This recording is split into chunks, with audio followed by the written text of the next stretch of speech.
आइलो फागुनावा गे गवही गुनावा रे तो बहुत याद आ सचो में आइलो फागुनावा गे गवही गुनावा रे ले के रंगवा जइयो के कारा दुआरे गे ले के रंगवा जइयो के कारा दुआरे।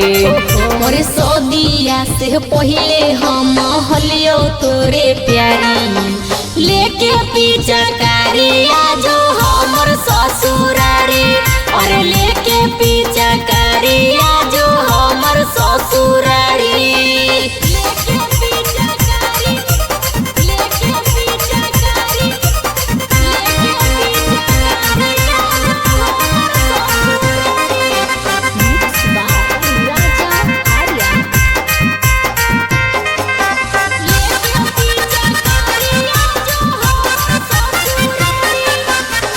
बाबू सोना कहानी रान संगवागे ऐसो के होली में लगैयो के रंगवागे।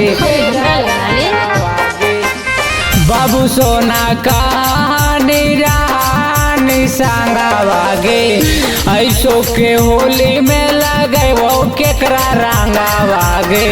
आगे छौड़ी गेनी तू हमारा रूला के आगे छौड़ी बड़ी खुशी भातारा के पाके। सदिया से पहले हम तोरे हलियो प्यारी लेके पीछा कारिया जो हमर ससुरारी और लेके पीछा कारिया जो हमर ससुरारी।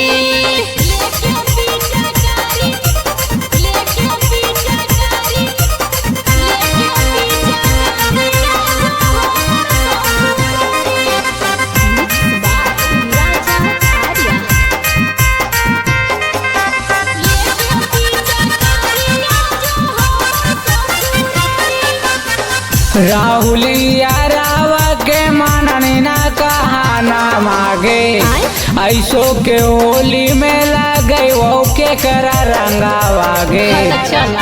हे गे राहुलिया रावा के माननी ना कहाना मागे ऐसो के होली में लगे वो के करा रंगावागे। आगे छौड़ी बड़ी खुशी पियावा के पाके आगे छौड़ी हियो हम दिलावा मना के।